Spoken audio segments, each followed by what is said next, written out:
자리에 앉으셔서 우리 말씀 듣기 전에 옆 사람 보시면서 인사 좀 앞뒤 쳐다보시고 우리 손으로 인사하십시다. 잘 오셨습니다. 잘 지내셨습니까? 반갑습니다. 우리 오창식 집사님 오랜만에 나오셨네요. 반갑습니다. 오늘 또 지난주일 우리 교회 설립 21주년 기념 예배를 드리는데 3주에 걸쳐 오늘까지 교회에 관한 말씀을 전해 드리려고 합니다. 우리 한국 사람들 심리 가운데서 한 가지 좋지 않은 그 모습들이 있어요. 뭔가 하면 남에게 지고는 못 사는 성격입니다. 아마 유달리 우리 한국 사람들에게 그런 좀 못된 심보가 있는 것 같습니다. 집을 지어도 옆집보다는 한 5인치 정도 높게 지어야 되고 자동차도 좀 더 좋은 자동차를 사야 되고 한국 같은 경우에는 아파트도 옆집보다는 다른 친구보다는 한 평이라도 더 넓어야 직성이 풀리는 이런 심보가 우리 한국 사람들에게 있는 것 같습니다. 이런 잘못된 사고가 교회 안에까지 들어왔어요. 그래서 한국 교회 같은 경우에 보면 교회 건물을 얼마나 화려하고 웅장하게 짓는지 몰라요. 요즘 짓는 교회는 크든 작든 간에 엘리베이터 없는 교회 거의 없습니다. 물론 하나님께 예배드리는 이 교회 건물, 예배 처소를 화려하게 웅장하게 잘 짓는 것, 그 참 좋은 일입니다. 그러나 우리가 분명히 알아야 될 것은 정말 주님 사랑하는 마음으로 최선을 다해서 아름답게 내가 주의 몸된 교회를 지켰다. 참 좋은 일이지만은 그러나 어떤 경쟁 심리에 의해서 이웃 교회보다 더 잘 짓겠다고 하는 이것은 좀 문제가 있지 않을까 그런 생각이 들고요. 그래서 무리하게 교회 건축을 하다 보니까 많은 교인들에게 무거운 짐을 지어가지고 어려움을 당하는 경우가 많이 있고요. 지난 전주에 어떤 신문에 보니까 한국에서 큰 교회들 건물을 완공했거나 아니면 짓고 있는 건물들 가운데 200여 건물이 지금 경매에 넘어가 있는 이런 상태. 그래서 심지어는 이슬람권에 팔리고 있고 얼마나 참 우리 하나님의 마음이 서글프실까 그런 생각이 듭니다. 아무튼 이런 경우는 결국 우리 하나님께서 기뻐하시는 일이 아니라는 사실도 우리가 알아야 되겠습니다. 요즘 코로나 팬데믹으로 인해서 교회를 찾는 사람들이 별로 많지 않습니다만 평소에 보면 좋은 교회를 찾아 헤매는 사람들이 많이 있지 않습니까? 전화도 하고 방문도 하고 과연 내가 섬길 만한 그런 좋은 교회가 어디에 있을까? 좋은 교회를 찾아 헤매는 사람들이 많은데 그러면 진짜 좋은 교회가 어떤 교회일까요? 진짜 우리가 주님을 섬기고 헌신하고 충성해야 될 교회가 어떤 교회일까? 성경적으로 한 3가지 근거를 통해서 우리가 답을 얻으면 됩니다. 첫째 하나는 모이는 시간마다 성령님의 운행하심이 있어야 돼요. 그 다음에 두 번째는 그리스도의 사랑을 입은 우리 성도들이 모인 모임이기 때문에 모이는 곳곳마다 그리스도의 사랑이 풍성해져야 되고 그리고 그리함으로 인해서 거기에 하나님의 영광이 가득한 교회, 그런 교회가 되어야 됩니다. 거기다 또 한 가지 더 붙이면 선포되어지는 하나님의 말씀이 성도들 각 심령 속에 잘 자리 잡아서 그 말씀이 우리 삶의 현장에 그리스도의 복음으로 나타날 때 그 교회가 좋은 교회다 그렇게 볼 수 있는데 그런 교회 어느 교회일까요? 우리 아름다운 동산교회입니다. 좀 이상하게 들릴지 모르지만은 저는 자부합니다. 우리 교회는 지난주에 21주년 설립 기념 감사 예배를 드리고 오늘부터 22년 차 항해를 시작하고 있는데 제가 지난 한 주간 가만히 생각해 보니까 이제는 우리 교회가 일꾼도 어느 정도는 지금 짜여져 있고 그 재정도 어느 정도는 충족이 되고 그리고 교회 건물 그 시설도 어느 정도는 갖추어졌다 그렇게 봅니다.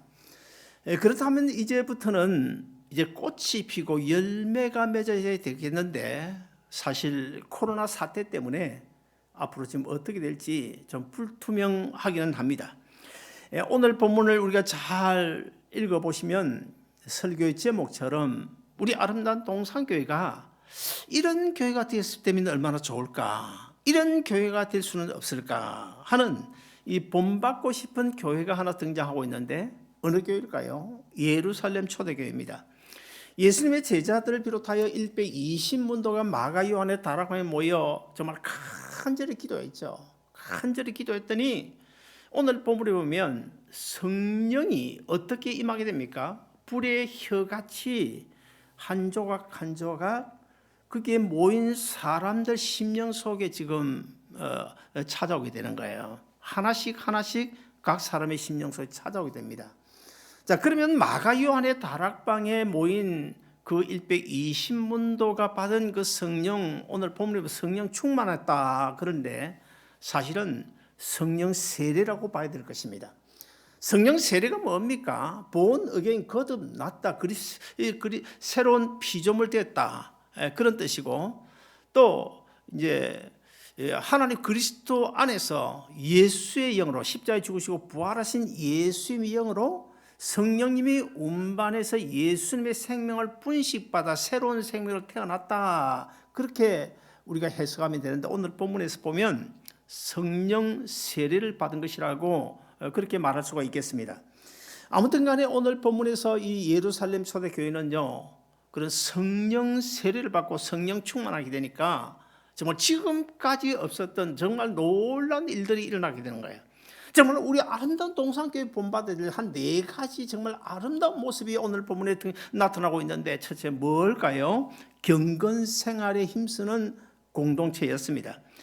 여러분, 경건생활이 무슨 뜻일까요? 한마디로 이야기하면 예수 그리스도 중심의 거룩한 삶을 이야기하는데요, 이것을 좀 더 세부적으로 구분하게 되면 말씀을 통해서 내 삶의 목적이 무엇인지를 알고, 그 다음에 두 번째는 기도를 통해서 내 남은 인생 길을 우리가 알아야 돼요. 내가 앞으로 어떻게 주님을 따라갈 수 있을까? 내 인생이 어떻게 펼쳐져 갔으면 좋겠다. 기도를 통해서 그 길을 찾아야 되고, 그 다음에 세 번째는 성령님과 매일매일 순간순간 동행함으로써 그 성령님이 지시하시고 가르쳐 주시는 거룩한 삶의 모습이 우리 삶 속에서 나타나야 되는 것입니다. 그것이 바로 경건한 삶이다. 그렇게 말할 수가 있습니다. 자, 그런데 문제는 이런 경건의 삶을 방해하는 한 몇 가지 요소가 있는데, 첫째 뭘까요? 하나님의 말씀의 권위를 잃어가고 있는 시대가 되었다는 것입니다. 왜 하나님의 말씀이 권위를 잃어가고 있을까요? 말씀을 전파하는 이 설교자들이 말씀은 거룩하게 전해놓고 그 말씀을 실천하지 않기 때문에 하나님의 말씀이 그 권위를 잃어가게 되는 거예요. 그 다음에 두 번째는 말씀을 들은 교인들 또한 말씀을 하나님의 말씀으로 받아야 되는데 하나님의 말씀으로 받지 않냐고 어떤 목사, 어떤 사람의 말로 받기 때문에 하나님의 말씀이 권위를 잃어가게 되는 거예요. 그 다음에 두 번째는 오늘날 많은 교인들의 기도가 잘못된 방향으로 나아가고 있습니다. 여러분, 기도가 무엇입니까? 우리가 기도하면 모르는 사람이 어디 있습니까? 나의 어떤 필요가 있을 때 그것을 하나님 앞에 요구하는 것이 기도다. 물론 맞습니다. 틀린 것도 아닙니다. 그래서 물질도 구하고 건강도 구하고 어떤 자녀 문제도 하나님 앞에 간절히 기도하고 있잖아요. 그러나 우리가 이 시간에 분명히 알아야 되겠어요. 우리가 기도가 무엇을 구하는 건 틀림없는데, 틀린 말이 아닌데, 그럼 기도를 왜 하냐? 기도하는 목적이 무엇이냐 하는 것입니다. 여러분, 왜 무엇을 기도하는 것입니까? 무슨 목적으로 기도하는 것입니까? 성경에 보면 하나님이여 너무 부하게도 마옵시고 너무 가난하게도 하지 마옵소서. 무슨 말입니까? 너무 가난하다 보면 낙심에 빠질 수 있다는 거예요.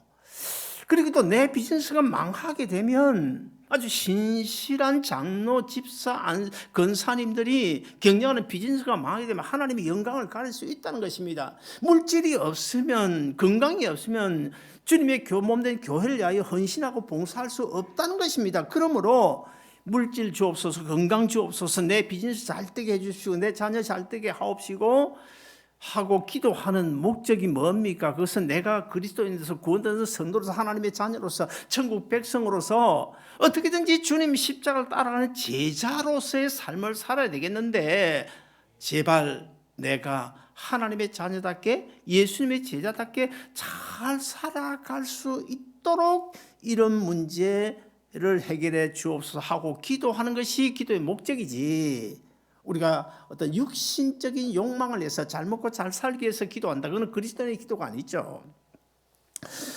사랑하는 여러분, 우리의 기도 목적을 우리는 잘 알아야 됩니다. 기도의 목적은 내 인간의 욕망이 아니고 예수 그리스도 안에서, 한마디로 이야기하면 예수 그리스도 안에서 내가 걸어가는 그 길을 찾는 것이 기도다. 조금 하면 이해가 어렵겠지만 저는 그렇게 말씀드리고 싶어요. 자, 그런데 오늘 많은 교인들은요, 세상적인 욕망으로 구하는 경우가 많이 있잖아요. 세상적인 욕망으로 무엇을 구합니다. 그래서 기도한 대로 이루어지면 좋아서 어쩔 줄을 모르고, 기도한 대로 이루어지지 않으면 가만 쉽게 낙심하고 좌절에 빠지는 이런 경우를 간혹 보는데요. 우리 오늘 본문 42절 같이 한 번 더 읽어보시겠습니다. 42절 같이 읽습니다. 시작. 저희가 사도의 가르침을 받아 서로 교제하며 떡을 떼며 기도하기를 전혀 힘쓰니라. 여러분, 저기 보면 전혀 힘쓴다, 하나님의 말씀을 받고 서로 교제하고 떡을 떼며 기도하는 일에 전혀 힘쓴다, 전혀 힘쓴다. 이 무슨 뜻일까요? 성경 기록한 헬라어로 보면 프로스칼테레오라는 이 단어를 썼는데, 이 단어의 뜻이 뭐냐면 전혀 힘쓴다. 이 단어가 무슨 뜻이냐면 아주 올인한다는 뜻입니다. 요즘식으로 얘기하면 올인한다, 집착한다, 몰두한다, 그런 이야기입니다. 무슨 이야기입니까? 예루살렘 초대교회는 어떤 일에 몰두했다는 것입니까? 하나님의 말씀을 듣고 배운 일에 몰두했다는 거예요. 그리고 또 그리스도의 사랑을 나누는 교제에도 아주 집착할 정도로 올인했다는 거예요. 그것뿐만 아니고 기도하는 것도 그냥 아무렇게 기도하는 것이라 정말 목숨을 걸고 하나님 앞에 집착하고 몰두할 정도로 올인해서 하나님 앞에 기도했다, 그런 이야기입니다. 자, 그렇게 예루살렘 교회가 전혀 힘쓰니라 기도하고 말씀 듣고 그리스도의 사랑을 나눈 일에 몰두했더니 그 결과가 어떻게 나타났습니까? 오늘 본문 43절을 보시면 사람마다 두려워하는데 사도들로 인하여 기사와 표적이 많이 일어나니, 아주 지금까지 없었던 놀라운 일들이 일어나게 되는 거예요. 기사와 표적이 많이 일어났다는 거예요.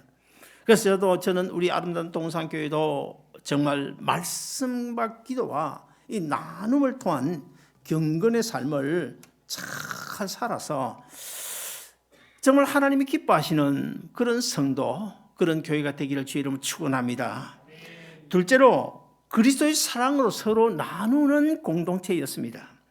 앞서 오늘 본문 앞서 사도행전 2장 37절을 우리 다시 한 번 더 같이 읽어보시겠습니다. 다 같이 읽습니다. 시작. 그들이 이 말을 듣고 마음에 찔려 베드로와 다른 사도들에게 물어 이르되 형제들아 우리가 어찌할꼬 하거늘. 자, 우리가 다 읽지는 않았습니다만 사도행전 2장 1절에서 120문도가 모여서 간절히 기도할 때 성령 세례를 받고 성령 충만해서 그때부터 아주 놀라운 일들이 일어나는데, 베드로 사도가 장문의 설교를 합니다. 성령 충만해가 장문의 설교를 하는데 그 설교를 들은 수많은 무리들이, 예수 안 믿는 수많은 무리들이 어떻게 해요? 마음에 찔렸다는 거예요. 그 설교를 듣고 마음에 찔렸다. 그래서 통해 자복하는 그런 역사가 일어나게 되고, 그 결과로 예루살렘 교회에 모인 교인들 가운데는 성경이 말씀하고 있는 그리스도인의 물질관, 바른 물질관을 깨닫게 됩니다. 그래서 오늘 본문에 보시면 예루살렘 교회 성도들이 그리스도인의 바른 물질관을 실천하는 그런 모습이 나오는데, 오늘 본문 44절, 45절도 다시 한번 더 읽어보시겠습니다. 같이 읽습니다. 시작. 믿는 사람이 다 함께 있어 모든 물건을 서로 통용하고 또 재산과 소유를 팔아 각 사람의 필요를 따라 나눠주며. 여러분, 제가 하나 물어보겠습니다. 지금은 뭐 북한 빼고는, 이북 빼고는 공산주의가 거의 지금 뭐 사라지거나 일반 뭐 우리가 이해할 수 있는 사회주의로 지금 바뀌어져 가고 있지 않습니까? 러시아나 중국 같은 경우에는 지금 옛날에 부르짖던 그런 공산주의가 아니고 지금은 뭐 일반적인 사회주의로 지금 전환이 되어져 가고 있는데, 북한은 아직까지도 공산주의입니다. 물론 사회주의도 뭐 다 공산주의라 볼 수 있죠. 여러분, 이 공산주의가 무슨 뜻일까요? 이 공산주의가 뭔지는 우리가 아는데, 본래 이 공산주의는 라틴어에서 나왔는데요. 라틴어에서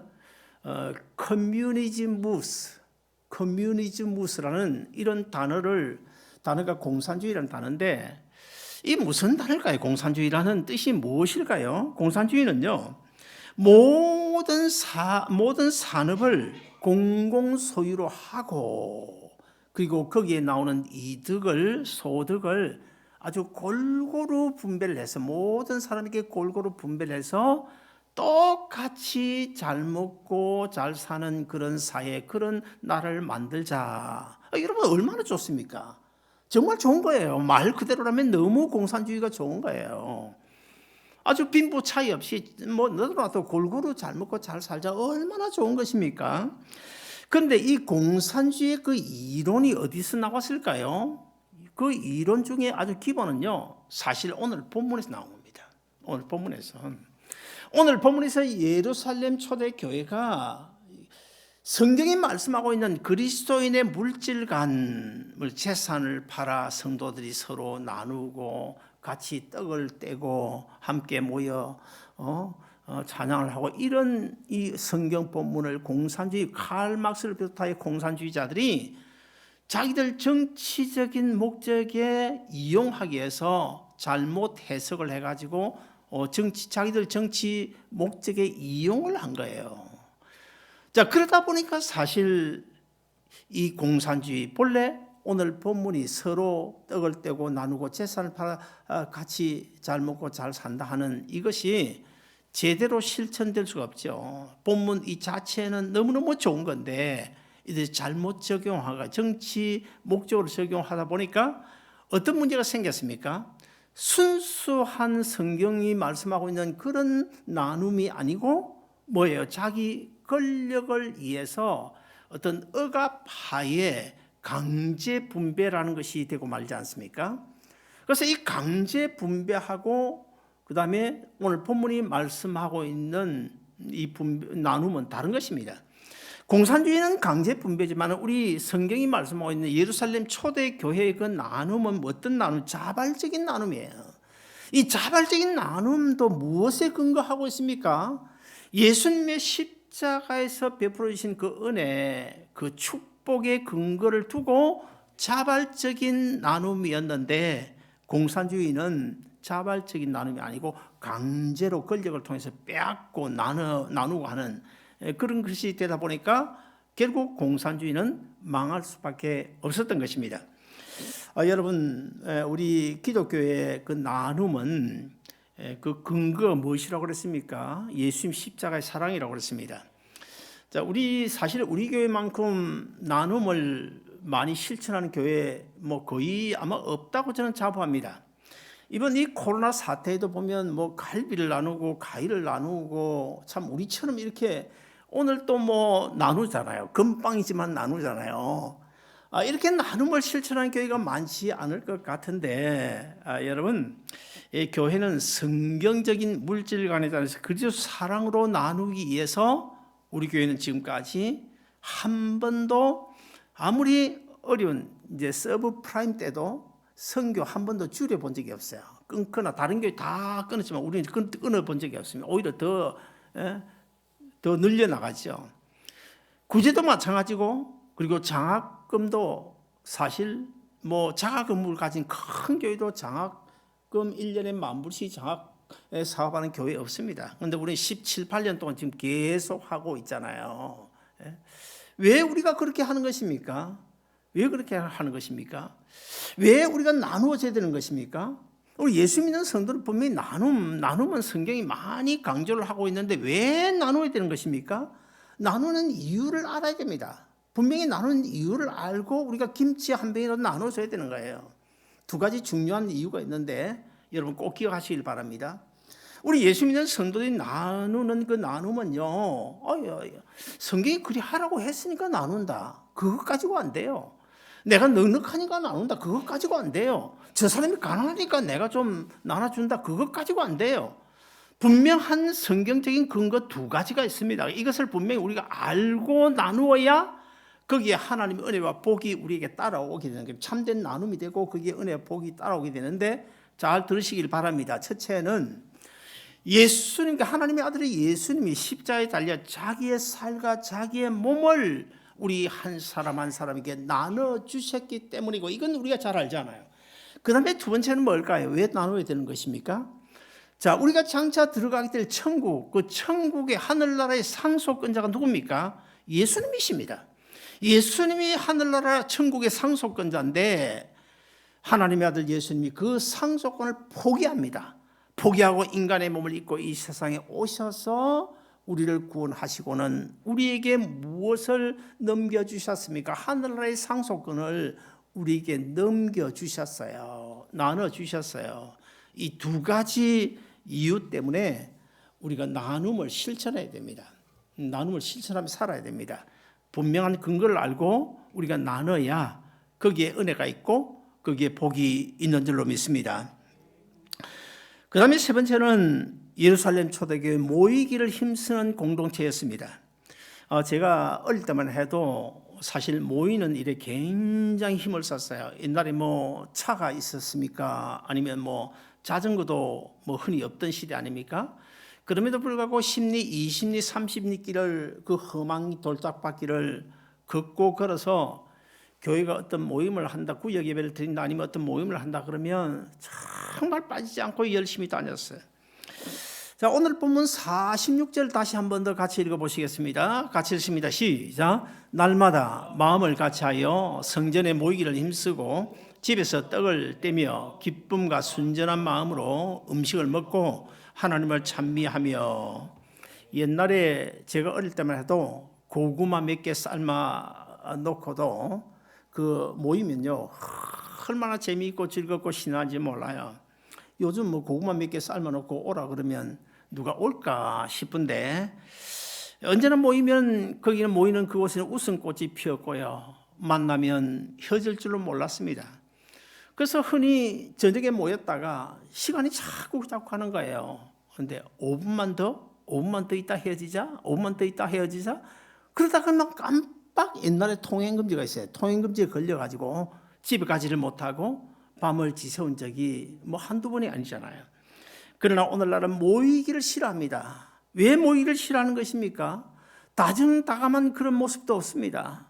왜 그렇습니까? 세월이 점점 가면서 예수 그리스도 십자가를 멀리하고 살아가게 되는데, 저는 지금 걱정이 이 코로나 팬데믹은 반드시 끝나기는 끝날 거예요. 분명 뭐 11월 셋째 주간에 화이자에서 지금 FDA에 지금 백신 승인을 한다고 그러니까 빌 게이츠가 제일 그 예고를 한 것이 제일 먼저 나올 것이 아마 화이자일 것이다. 그런데 그게 맞아 떨어져 가지고 그런 뭐 금년 중으로 한 1억 명 정도가 맞을 수 있다 그러는데, 뭐 이제 병원에 있는 그 간호사나 의사, 닥터들 아니면 뭐 이 자리에 계신 65세 이상 좀 이렇게 나이 드신 분들은 뭐 1순위, 2순위로 아마 금년 중으로 맞게 되겠죠.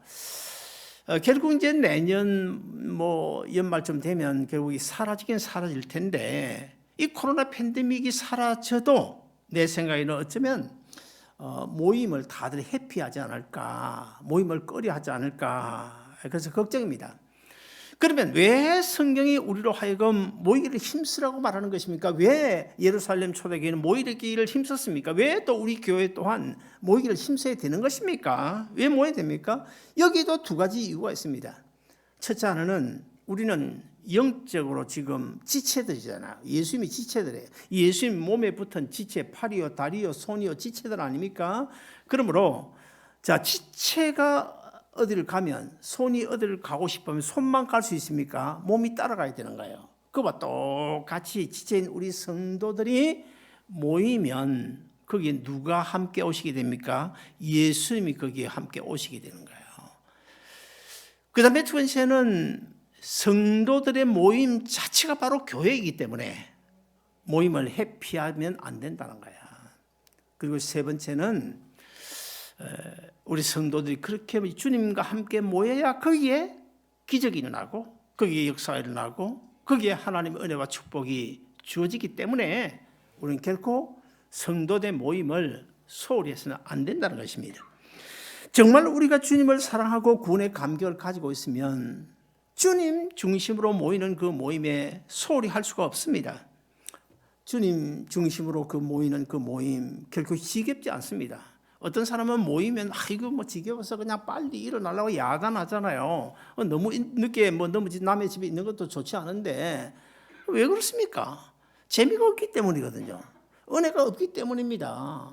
진짜 구원의 감격이 있으면, 진짜 예수님의 지체라면 주님 모시고 같이 우리 교회를 이루면서 모였는데 거기 뭐 어떻게 지겹겠어요? 언제 어디서나 만나면 즐겁고 헤어지면 섭섭하고 또 다시 보고 싶고, 이런 성도 간의 교제가 회복되어져야 됩니다. 오늘 본문에 보시면 집에서 떡을 떼며 기쁨과 순전한 마음으로 음식을 먹고, 여러분 5년 10년 우리가 교회 다니면서요, 교인들이 수백 명 수천 명 되는 것도 아니고 100명 200명 된다, 50명 70명 된다. 5년 10년 교회 다니면서 지난 1년 동안 단 한 번도 어떤 성도 교인 한 사람도 내 집에 온 적이 없다. 자랑하지 마세요. 자랑거리 아닙니다. 형편의 문제라고 이야기하는 사람들인데 그 형편의 문제 아닙니다. 형편의 문제도 아닙니다. 주님의 몸에 붙은 지체인 성도들이 내 집에 온다는 것은 무엇을 의미하는 걸까요? 바로 주님의 몸인 주님께서 내 집에 온다는 것이고, 주님을 사랑하고 이웃을 내 몸처럼 사랑하라고 하신 주님의 말씀을 실천하는 것이기 때문에 우리가 꼭 모임에 최선을 다해야 된다는 것입니다. 저는 우리 교회가 좀 모임에 힘을 쓰고, 그래서 우리 교회를 통해서 오늘 본문의 예루살렘 초대교회처럼 정말 하나님의 기사와 이적이 나타나는, 하나님의 역사가 나타나는, 하나님의 축복이 많은 그런 교회가 되어지기를 주의 이름으로 축원드립니다. 마지막 네 번째로 예루살렘 초대교회는 칭송받는 교회였습니다. 오늘 본문 47절에 보시면 온 백성에게 칭송을 받으니 주께서 구원받는 사람은 날마다 더하게 하시니라. 세상에 나가보면요, 교회 직분 가진 자들이 인정을 못 받는 경우가 많이 있잖아요. 인정을 못 받아요. 오히려 욕을 듣고 손가락질을 받고 그런 경우 많이 있잖아요. 집사라는 사람이 저렇다는 둥, 아니면 장로 권사가 떼 가지고 목사가 왜 저래? 이런 식으로 흔히 우리가 그런 이야기들 듣지 않습니까? 그래서 그러다 보니까 세상에 나가서도 누구를 만나도 직분을 먼저 밝히기를 꺼려 하잖아요. 내 아무개 아름다운 동사의 장로다. 우리 교회 장로님들 아닙니다. 그런 분들 거의 없는 것 같고. 자, 우리는 구원받은 성도로서 언제 어떤 자리에서라도 아름다운 동사교회 나는 장목의 장로요, 나는 아무개 권사요, 아무개 집사요라고 당당히 밝힐 수 있어야 돼요. 그리고 간혹 보면 뒷담화가 들려오잖아요. 그 사람 참 불쌍하다, 참 안 됐다, 동정이 간다. 우리 예수 믿는 사람들이 예수의 생명을 소유하고 천국을 소유한 그리스도인들이 왜 안 됐다는 소리를 들어도 되겠습니까? 왜 인정을 못 받습니까? 왜 불쌍한 소리를 들어도 돼요? 우리가 그들을 불쌍하게 되죠. 예수 생명도 없이 지옥행 티켓을 손에 쥐고 있는 그들을, 천국행 티켓을 쥐고 있는 우리가 그들을 불쌍히 여기고, 우리가 그들을 동정하고, 우리가 그들을 안 됐다고 생각해야 되지, 왜 우리 예수 믿는 성도들이 천하보다 귀한 영혼된 우리가 불쌍히 여김을 당해야 되는 것입니까? 우리가 세상에 나가서 누구로부터도 신임과 칭찬을 받아야 됩니다. 왜 신임을 받아야 됩니까? 왜 칭찬을 받아야 됩니까? 오늘 본문에 보시면 우리가 세상 사람들도 칭송을 받는 것, 안디옥 교회가 그랬죠. 예루살렘 교회가 그랬죠. 세상 사람들부터 칭송을 받는다. 무엇을 이야기해? 그것이 바로 전도예요. 그것이 바로 전도예요. 우리 읽어볼까요? 본문 47절 같이 읽습니다.